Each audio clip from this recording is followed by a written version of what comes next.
And greetings to everyone who's looking in. We have a very special program today. You'll learn lots from our speaker, whom I will introduce in just a minute. Normally, I team up, as those of you who look in regularly know, with my colleague Günther Yekeli. He can't be with us today in his normal role, so it's great that one of our graduate students, Alicia Breton, is spelling him. We all recognize, that's to say, those of us who look hard at contemporary anti-Semitism and try our best to explain it, we know that it's multi-causal.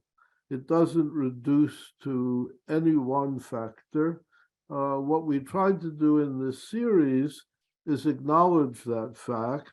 Last week, we had a speaker from Berlin concentrate specifically on right-wing developments in Germany.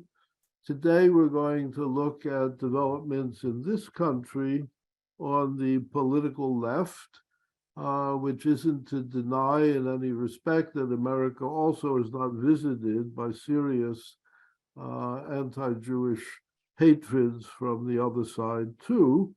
But our emphasis today will be on the political left. Our scholar is well equipped to take us on a tour of that phenomenon. Linda Maizels did her Ph.D. at the Hebrew University in Jerusalem. She's long been interested in anti-Semitism, did a dissertation having to do with campus anti-Semitism, and in 2021 published a valuable article on campus anti-Semitism in a book published by Indiana University Press that year, 2021. To her major credit, she followed that up more recently with this book, What is Anti-Semitism? A Contemporary Introduction. My, oh my, Linda, mazal tov to you for this publication. It's a very comprehensive study of its subject, beginning with a hard look and a very detailed look at anti-Semitism in the ancient world, going on to devote several chapters to anti-Semitism in the Christian-dominated world, and switching to a world in which Islam has played a major role. And beyond those things, looking at contemporary anti-Semitism in a number of its manifestations. The book is ideal for classroom work and also for community discussion as well.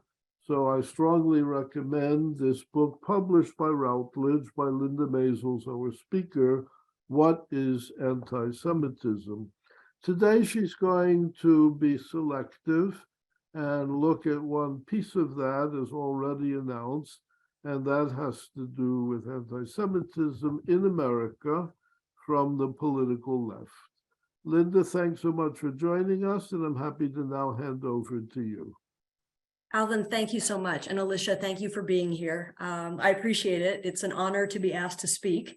I also want to thank everyone who has joined us, because I know that for many of you, it's the middle of the day, and to show up on a Sunday, your weekend, to discuss difficult subjects, it really requires some dedication to the subject. So I thank you all for that. I do want to give you one caveat about my talk, that as Alvin already mentioned to you, I am, much of my scholarship has to do with anti-Semitism on campus. So while anti-Semitism on the left in America is much more comprehensive than that, oftentimes, or at least in these days, the campus is seen as kind of a shorthand for some of the excesses of the left. So while I'm acknowledging that there are issues in many parts of the political left, many of my examples will be coming from the campus. So keep that in mind, that I'm not trying to, that this is also a concession to the amount of time that I have to get through this talk. So given that caveat, I want to tell you that I want to start with two stories or examples. One of them is almost completely unrelated to the subject, but I hope that I'll be able to bring it out around in the end so that you will see the relevance. And the second is much more relevant and much more obvious. The first thing I want to talk about is the NFL, not unfortunately the National Football League. but the National Forensics League, which is now called the Association, the National Speech and Debate Association. And what it governs is high schoolers and now middle schoolers who want to participate in speech and debate. I participated in it. Probably many of you did as well. I did not bring this up to tell you that I was the Oregon State Humorous Interpretation Champion, although that's a nice side perk that I'm able to throw that in. But I want to talk to you about policy debate, which, you know, many, many years ago when I was doing this, the policy debaters were the elite. Many of these students were bound for Ivy League universities. They showed up in suits with, in these pre-computer times, huge boxes of evidence. And the point of policy debate was, of course, to debate your side, but to as quickly as you could rattle off as many points of evidence as you could and thus gain points. And it evolved to the point where you had, you know, teams of very smart, very intelligent students rattling off data. And the heads, the responsible adults in charge of the National Forensics League, were not pleased with this outcome. They understood the need for it, but realized that what the students weren't getting from this was the art of persuasion, the art of really listening to another team, absorbing what they were saying, understanding their argument, and then producing your own. And in that time, trying to persuade. So rather than taking place in echo chambers, that you were making an effort to reach other people beyond the people already committed to your cause or to your idea. So again, this has nothing to do with what I'm talking about for now. So I want to take that idea, put it on a shelf, and have us think about it when we return to the end of this talk. Part of the reason is that when the National Forensics League was not pleased with the way policy debate was going, they created a new idea that was going to complement it. And I'll talk about that at the end of my talk. So I also now want to jump to a story that is more germane to actually what I'm talking about, which is the American Studies Association, which many of you know that the American Studies Association voted to boycott Israel by supporting the BDS movement in 2013. And given that, as I was preparing for this talk, I began to think about the breadth of that boycott and what that affected. In particular, American Quarterly, which is a venerable publication that has been around since the 1940s and is the flagship publication of the American Studies Association. My question was, how did the boycott, did the buildup to it affect how many articles about Jews, Judaism, and related subjects were being published? So I took a look, and I looked at a limited run, mostly things that were online. I looked at all the journals from 1996 until the present. My preconceived notion was that I would see a fair amount of articles about Jews or Judaism or Yiddish culture or whatever else in the 90s, that this might taper off as we got closer to the boycott date of 2013, and that after that, I would see no articles. However, I found something different, which some people might have expected, but I did not. In the 90s, there were virtually no articles about Jews, Judaism, or various related subject in American Quarterly, in the American Studies Association's journal. There was nothing. Now, there were Jewish contributors, don't get me wrong, or at least I would guess that from their names, but there was no information about Jews. Almost none. There were in the mid-90s some about individual Jews. For instance, Betty Friedan, that might mention her Jewishness, but it was not a focal point of the article. There were a few scattered articles about Jews in the 90s.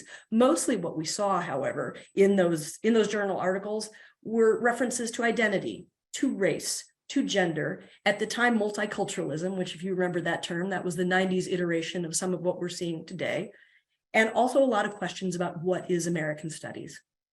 As I proceeded into the OOs, I saw some different words: colonialism, diversity, an emphasis on masculinity and picking that apart, the word indigenous, corporatization, neoliberalism, and also, quite importantly, how American studies intersects with ethnic studies. So those were some of the dominant themes through the OOs and really up to the present. But again, very little information on Jews and almost none on other white ethnics in America, including Irish Americans, Italian Americans, and other white ethnic groups. The capper of this is that there was an edition of the journal produced in December 2015 that was exclusively devoted to the Israeli-Palestinian conflict and how that applies to American studies. So I'd like to share that with you. I'm going to share my screen. Let me know when you can see that. Alicia, is that visible? Thank you. So within this larger edition was an article by Hatem Bezian in December 2015.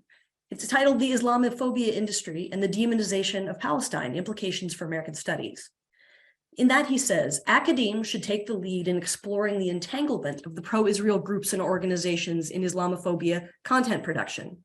Scholars in American studies should centralize research and teaching about Islamophobia because of the impact it has in normalizing racist discourses in society. I urge American studies scholars to be at the forefront and earnestly embrace Islamophobia studies with intersectionality and connectedness to all struggles for social justice, while also affirming the centrality of Palestine's narrative in the field. So here was Bezian's, clarion call that American studies is intimately involved with the Israeli-Palestinian conflict because of its connectedness with all struggles for social justice. So I found this interesting. I also found interesting that at the 2016 conference, there were 9 full panels and some 20 papers on the evil of Israel and Zionism. There were no opposing viewpoints that were publicized. Now, I'm not saying that that this was a Judenrein or a Jewish free space, because obviously there were Jews contributing to the journal. But there weren't Jews within the journal, and also none within some of the conferences that I looked at.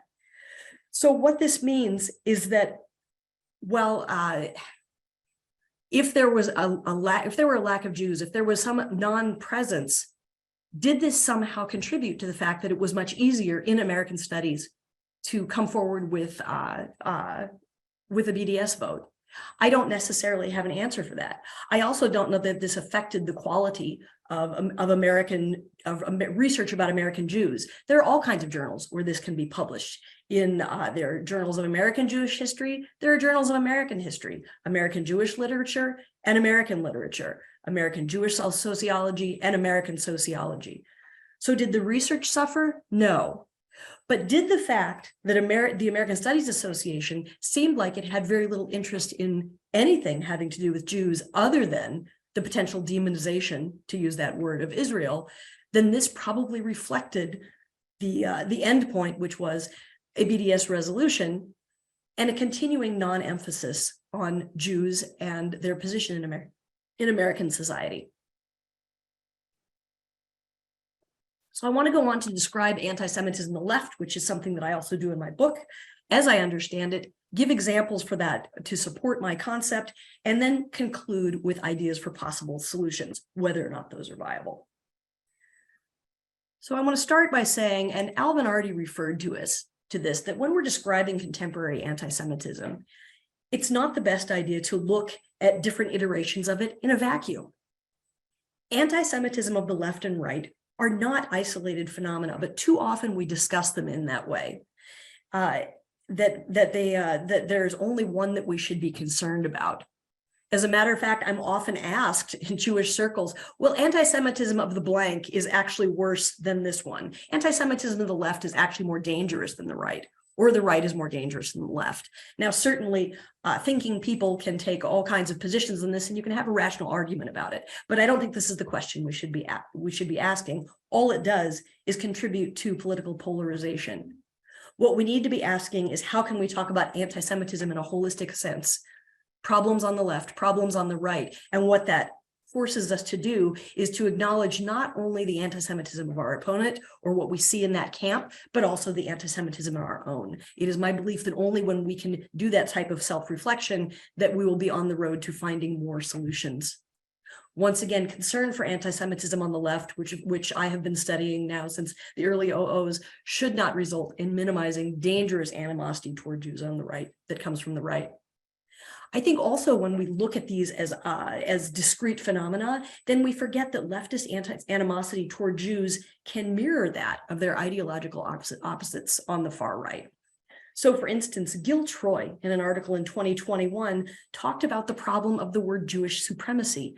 Now, certainly the idea of Jews thinking of their own supremacy or their own dominion over white races is a white supremacist concept, popularized beginning, of course, in the 19th century. And this idea that Jews, while being somehow inferior, were looking to exert themselves and to rule over all, to the detriment especially of white Europeans. So this is a term that clearly has a long anti-Semitic history. But this has been adopted in some cases, and this is what Giltroy refers to, by supporters of Palestinian cause, that say that Jewish supremacy is the way that Jews, those that support Israel and are Israelis themselves, have a concept of Jewish superiority or Jewish supremacy and dominion over Palestinians. Now, of course, while there may be some who have that individual viewpoint, to ascribe that to the entire group is to indulge in conspiracy theory and conspiratorial thinking. And if we look only at the left or only at the right, we will miss that connection. So again, it's crucial to look at these all together. Additionally, I think we need to keep in mind that Jews are the face of predatory capitalism for both the left and the right. And we see examples of this, for instance, in the 1990s at San Francisco State University. There was a mural painted to honor Malcolm X, and on it were emblazoned dollar signs, skulls and crossbones, and the Magen David, Stars of David. The mural was eventually taken down, but for the students who painted it, their argument was that this was not anti-Semitic. It was merely emphasizing Malcolm X's views toward Israel and toward the destructive impulses of supporters of Israel and their connection to capitalism. More recently, we can look to, of course, Congresswoman Ilhan Omar, who, in deriding what she saw as the Israel lobby and its control or dominion over the American Congress, talked about it's all about the Benjamins, baby, which in other words means it's all about the money. So keeping all of this in mind, I want to jump to, as Alvin said, the way I conceptualized this in my recent book. And again, Alvin, thank you for bringing that up. That if we are looking at post-World War II anti-Semitism, extending into contemporary times, then we really need to look at three different streams. And all of these are difficult to conceptualize. It is easy to argue with the way that I have segmented them, but these are the ways that I think we need to think of it. There are two streams within the Christian, what I call the Christian influenced world, and that's the political right and the political left. We also need to think of anti-Semitism that stems from the Islamic influenced world. So we have those three different streams. Let's start, in a sense, with the easiest when we're describing contemporary anti-Semitism. In the Western Christian influenced world, we have anti-Semitism on the political right. Now, in many ways, this is the easiest place to find consensus. Most people, most rational people, most people to the center of the discourse understand that a swastika painted on a Jewish institution is anti-Semitism. We know what it is, we recognize it, and most importantly, that authorities understand how to deal with it or to react with it. Now, of course, there are some exceptions. It's not always that easy. So for instance, again, in the 1990s, if you will recall, with the rise of Holocaust denial as a phenomenon that really was making world news, occasioned books, most notably by Deborah Lipstadt in 1993, I believe. One of the byproducts of this emphasis of this sort of sudden notoriety of Holocaust deniers is that they wanted more recognition. And so there was an effort by a group called CODO, the Committee on Open Debate of the Holocaust, led by a gentleman named Bradley Smith. And their aim was to place advertisements in university newspapers that would question the Holocaust. It was not, it was couched in sort of pseudo-academic language in a spirit of inquiry. But really what it was anti-Semitism and Holocaust denial. And what we found is that some newspapers, of these university newspapers, did not agree to run those ads, but others did. Others at very fine universities made the decision, even if they were left-leaning, using the argument of this is an example of promoting freedom of speech, which is somewhat ironic given the freedom of speech arguments that we have today. But this was an example of where the left was, well, not complicit with, and even the part of the left that recognized that this was hateful speech still did not feel a need to condemn it. So I want to think about that. In the Islamic influenced world, and I'm not going to spend that much time on that in this talk, what I found most difficult in characterizing this is precision of language. How do you discuss in a straightforward manner the anti-Semitism that does occur in the Islamic influenced world without demonizing an entire religious culture? And also allowing for, in this country, that we have an openness to potentially offensive political speech and opinion, because we do have tenets of freedom of speech and expression, both in the outside world and also on campus. So these were some of the difficulties in characterizing these two streams, and there can be pitfalls, but that's the way I would characterize these. The last in the Western Christian influenced world is the problem of the political left. Now, once again, much like characterizing the stream from the Islamic influenced world, how to discuss anti-Semitism from the political left in a straightforward manner while allowing for offensive political speech and opinion.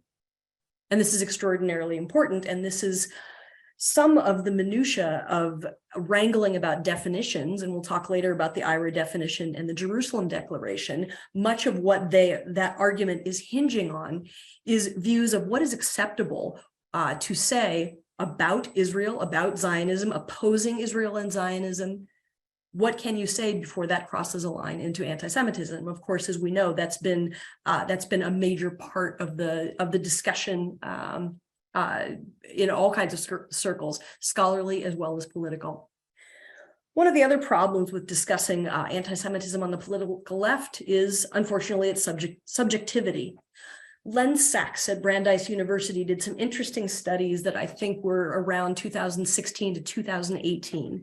And in those, they asked students about whether or not they felt that they were under attack by anti-Semitic attacks on Israel and Zionism, or simply under attack for supporting Israel and Zionism. Perhaps unsurprisingly, that what they found is that Jews with a less rich or thick Jewish identity felt more exposed when put in the position of feeling that they had to defend Israel and Zionism, whereas those more comfortable in their Jewish identity were often feeling less under attack. Additionally, Jewish students could opt in and opt out. They could decide whether or not they were going to be visible and out as a Jew on campus, or they could decide whether or not they were going to not be involved, or to, some would say, to closet themselves. And that also leads to one of the issues on the left, which is one of the allegations on the left is that support for Israel is not an identity issue, it's a political choice. And in some cases that might be true, but we also know that for some people, for some Jews, support for Israel is an integral part of their identity. So again, navigating all of these pitfalls in describing contemporary anti-Semitism on the political left, this all comes into play. The other thing I want to describe is that there are on the left sins of commission and sins of omission. What does this mean? That there are times on the left when someone, either a group, an individual, or an organization, will take an activity that others will deem anti-Semitic. And I think this is often what we talk about, times when the left has done something that we deem anti-Semitic. But omission is a little more tenuous to talk about, but it's also important. And I think that we are hearing about it more and more. People are talking about this more and more when Jews are somehow left out of the discourse of groups, individuals or groups that experience some kind of prejudice, discrimination, or in the parlance of the university, some kind of oppression. And we need to look at both of those. So I want to start with commission, simply because it's easier, for me at least, and more straightforward, and probably more things that we have all heard about. So for instance, one element of commission might be when Israel is described by someone on the political left as being a Nazi state or a fascist state. Now, according to the IRA definition, this is an anti-Semitic act. This type of rhetoric is anti-Semitic. Those on the farther left, supporters of the Jerusalem Declaration, would disagree. And of course, thoughtful people can have a discussion about whether or not stating that Israel is a Nazi regime is anti-Semitic, it's possible to discuss that. For me personally, I know that it's vile, offensive, and historically not accurate. But again, could still have a rational discussion with someone on whether or not this crosses a line into open anti-Semitism. However, problematically, we need to look at the larger culture as well, as long as we're looking at things in context and realizing how ubiquitous it has become to compare someone with whom we do not agree to Nazis, fascists, and what is happening to them as a Holocaust. Again, much of this is egregious, vile, and historically inaccurate. However, because the IRA definition tells us that we need to look at incidents in context, it's very important that when someone makes that equation, we need to find out the context of that and where they are coming from and what the particulars are of that incident. We know also that acts of silencing that focus specifically on Israel, Zionism, or Israelis trying to speak also can be deemed anti-Semitic. So for instance, particularly in the early OOs, there were a number of incidents where Israeli speakers, even if they were not speaking on the subject of Israel, were silenced by the heckler's veto and shouted down. Again, this act of commission can be difficult to pin down. Certainly protest is allowed. American campuses and America in general has a long history of productive protest. But what we know in a controlled atmosphere like the campus is that protest cannot interfere with the speaker, or should not intimidate those people who have come to see the speaker, and that it is not an infringement of protesters' freedom of speech to allow speech, which is often an argument that the very presence of an Israeli speaking is somehow an infringement of progressives or leftists' speech. This is not correct. Everyone on campus should be allowed to voice their opinion. There should be protests and there can be counter protests, but all this has to take place in a respectful way, which does not always happen.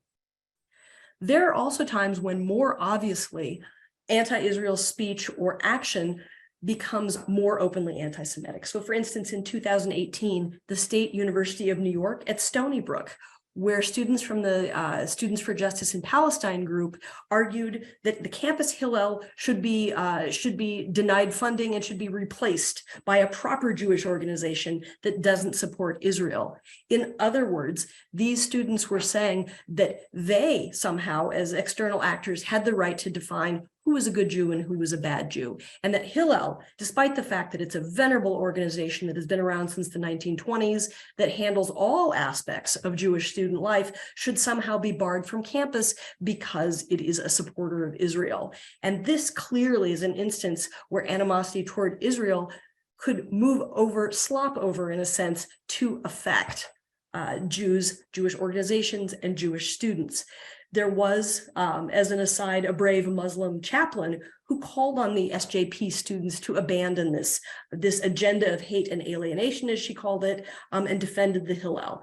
SJP students then attacked the Muslim chaplain, accusing her of working with Zionists. So here's a clear example of a sin of commission. Lastly, outside of campus, there is a larger social justice movement called the Sunrise Movement. And in 2021, they were trying to put together a voting rights coalition. A local chapter, Sunrise DC, called for the removal of 3 progressive Jewish groups in this voting rights coalition. One of them was the Jewish Council for Public Affairs, the Reform Movement's the Religious Action Center, and also the National Council of Jewish Women. The national movement reprimanded the local movement and said that their actions were unacceptable and anti-Semitic because they were barring progressive Jewish organizations who happened to hold a pro-Israel, pro-Zionist, two-state solution point of view. That the local chapter had wanted to ban these progressive organizations, yet had not wanted to ban other progressive organizations that were not Jewish, that held the same viewpoint toward Israel. So again, this is another time a sin of commission that clearly is anti-Jewish in nature, even if it was originally aimed at Israel and the movement of Zionism. Now, again, as we move into omission, this is somewhat trickier. David Badiel talks about this, and I will get back to David Badiel at the end of this talk. What this is ignoring, omission is when the left ignores attacks against Jews by reactionary forces. So one example of this isn't necessarily the left, but this is more of a larger society problem. In 2022, we know that a British citizen held 4 people hostage at a Fort Worth, Texas synagogue for 11 hours. His aim was to force the release of a Pakistani woman serving an 86-year sentence in the United States for having tried to kill US soldiers in Afghanistan. As this was going on, the FBI's Dallas field office put out a statement saying that the attacker, the hostage taker, was motivated by an issue not specifically related to the Jewish community. The immediate reaction in the Jewish community was that this was not correct. The attacker was motivated by the fact that he felt that Jews held some supernatural power that would allow them to convince the government to take action and to free this prisoner. And that by putting pressure on the Jewish community, Jews whose lives were valued well above other people's lives, that he would actually gain results. And for the FBI, which I would not call the FBI a leftist organization, but the FBI was unwilling to consider that this was not exactly what was going on, and that there was a real anti-Jewish animosity to it. So that's something that's in the larger community. But let's look next. Oh, I skipped a slide. So we've already talked about sins of commission and ignoring attacks against Jews by reactionary forces. We've also talked about the idea of good Jews and bad Jews. You might remember that in, I think, 2017, the New School constituted a panel on anti-Semitism. It caused quite an uproar because Muslim activist Linda Sarsour was part of the panel. But if you look at the other participants in the panel, all of whom I believe were Jewish, all of them were on the very left side of questions of anti-Semitism and Israel.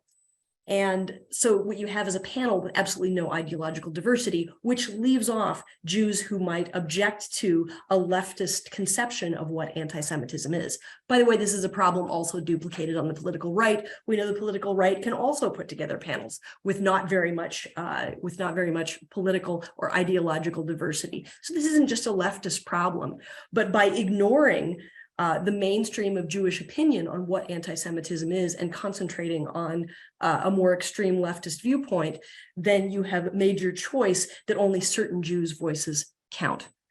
There's also the problem of excluding Jews as a community of concern. So I want to talk about that now, much like with the example that I brought up about the FBI. On the left, there is a tendency to ignore Jews when they are attacked by reactionary forces. So for instance, you all will remember in Charlottesville in 2017, when American white supremacists organized to march. Now, ostensibly, they were marching to protest the removal of Confederate statues and memorials within the city. However, what they did in their march is they demonized and called out and made hateful comments about people of color, about immigrants, and about other minority groups. And as a matter of fact, as you can see from this statement, that a member of this marching group drove into a crowd of counter-protesters, killing a young woman and injuring at least 19 others. And this was a horrific event that shook the United States and many people in it to their core. And certainly many organizations wanted to denounce these actions, including the National Women's Studies Association. So I'm showing you, this is a 2-part slide. This is the first part of their statement on the matter, where they denounce the actions of white supremacists. And you'll see that some of this is bolded because the original statement by the National Women's Studies Association, which by the way is also an academic organization that at one point also passed a BDS resolution. The National Women's Studies Association denounced the actions of these white supremacists, but they did not mention Jews. And I want to show you the second part of this, and we'll come back to it. So it mentions, of course, the killing of 32-year-old Heather Heyer and that a black man was beaten. And they also listed that white supremacy and fascism have always been intricately connected with misogyny, patriarchy, transphobia, homophobia, ableism, and settler colonial logics. However, in the original statement that the Women's Studies Association put out, this bolded word, anti-Semitism, was left out. Now, what we know from that march is that along with attacking people of color, immigrants, and other minority groups, that the marchers were chanting, "Jews will not replace us," which of course is the central tenet of replacement theory, which says that Jews are, again, masterminds of a conspiracy to replace the white race with immigrants and other people of color. Now, this is a right-wing problem. This is not a left-wing problem. The problem comes in where the National Women's Studies Association, in its original statement, without this bolded text, might have heard Jews will not replace it, but somehow deep down didn't hear it. And their original statement did not include this bolded text, even though Jews were clearly part of the community under attack, just like people of color, immigrants, and other minority groups. So after this was pointed out to them, to their credit, the National Women's Studies Association did add in, "We condemn threats made against local synagogues and the use of Nazi-era slogans such as blood and soil and Jews will not replace us at these protests," and did add here the caveat about anti-Semitism. However, in a certain sense, and I commend them for this, the damage was done in that even when anti-Semitism from the right was plainly in their field of vision, they couldn't see it and couldn't condemn it. This is, of course, because Jews within the American left and beyond as well are seen as white and privileged, and therefore are not part of that group or pantheon of groups that are oppressed or that suffer. This privilege makes them somehow different. I was just in a teaching in a course where there was a Jewish studies professional who was quite concerned because at her university, Jewish students had undergone an anti-Semitic event. And she approached the Diversity, Equity, and Inclusion Office for help and redress for this problem. And what she was told is that the students could have help with this problem of anti-Semitism. However, they first needed to acknowledge their white privilege, which of course is not something that Jews, any student who is in pain and suffering from some sort of an attack, particularly in the hypersensitive times that we live in now, to force them to admit somehow that their suffering or their anguish was lessened because of the way they are classified on campus and within, particularly on the left. This is upsetting. And while this is where sins of omission become difficult. Is this anti-Semitism? I think we can legitimately ask that. Is this anti-Semitism, or is this creating a larger climate of opinion and a larger feeling on campus where Jews and their suffering can be marginalized? I have other examples as well, and I know we're getting close to time. Stanford, in 2021, had an incident where two people, not people on the right wing, people who supported the idea of diversity, equity, and inclusion initiatives, psychotherapists who joined in to a larger training and to a larger initiative to promote DEI initiatives. But what they found after the program began is that the staff of this program, the Stanford Counseling Program, intentionally overlooked anti-Semitic incidents on campus. There were repeated instances in which anti-Semitic symbols were intentionally excluded from the dialogue, and also overt anti-Semitism expressed by several leaders of the DEI committee. So once again, these are not right-wing agitators. These are people firmly on the left and in support of diversity, equity, and inclusion, who could see that Jews were omitted, were marginalized. And what that meant, not only were they marginalized, but that actual instances of anti-Semitism were ignored. Another issue, very recent, James Madison University and Holocaust Remembrance Day. There was a Holocaust Remembrance Day at James Madison University, which is wonderful, which is a good impulse, of course. However, the planning committee was, the event itself was boycotted by many of the Jewish staff and faculty. Why?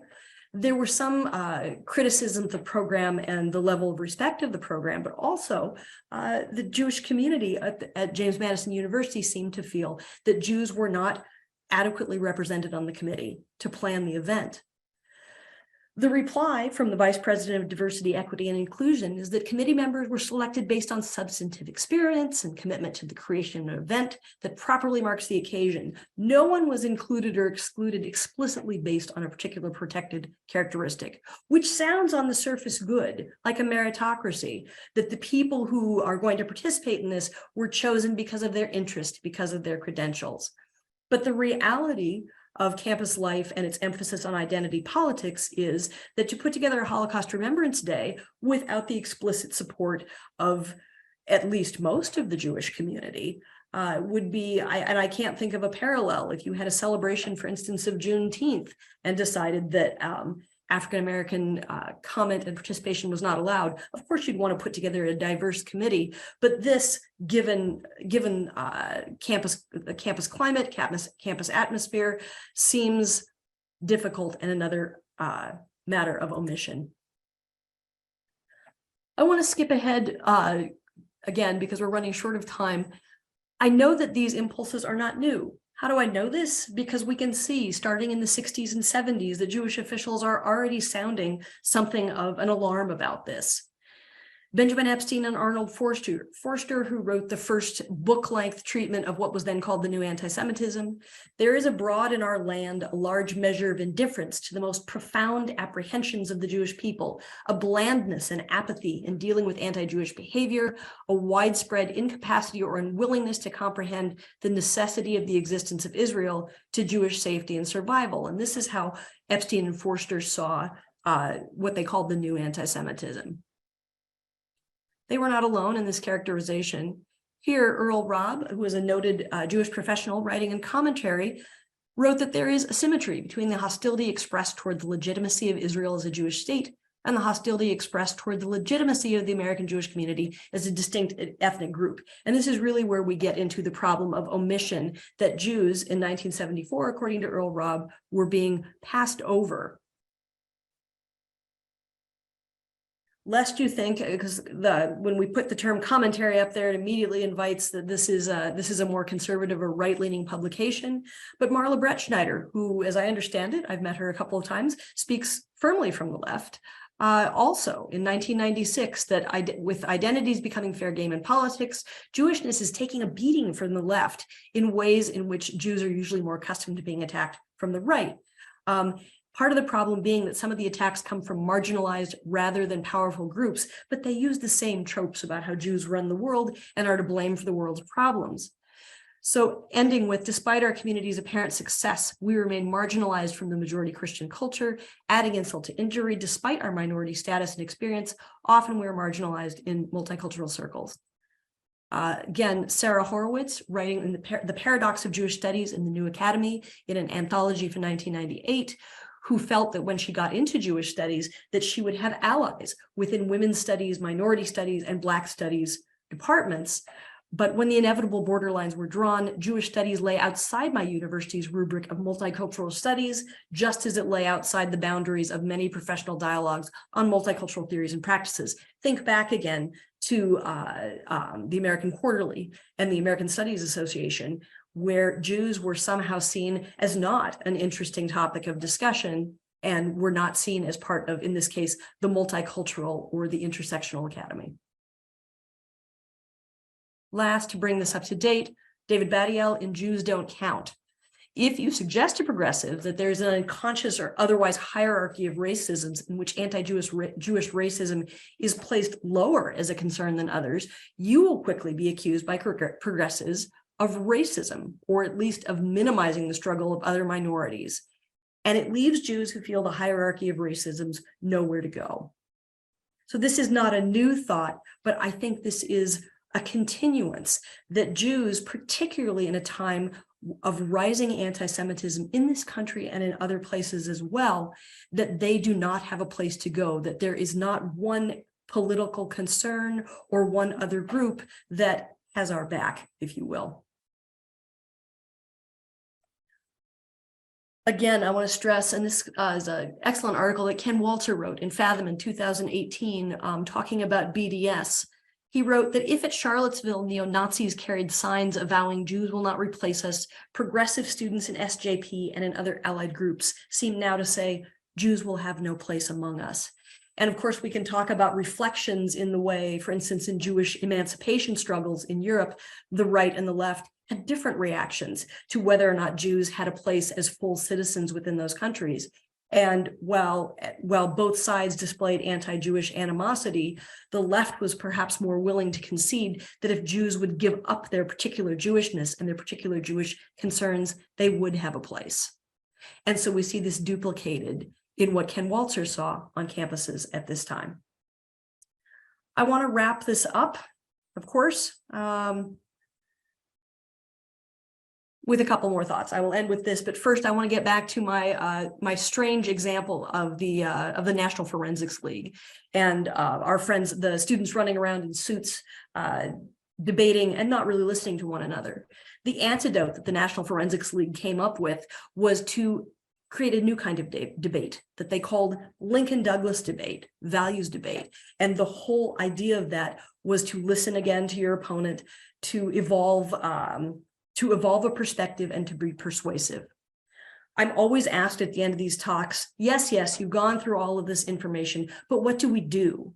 And I like to say that I'm a resident of Baltimore. I can see the problems here. I can't tell you what we should do to solve them. And similarly, I feel somewhat impotent in trying to ascertain what we could do about, specific actions we could take to make this better. All I can tell you is that I know that what happened in the National Forensics League took place in a controlled atmosphere with high school students and adults who were responsible and were looking and trying to ascertain what problems were occurring.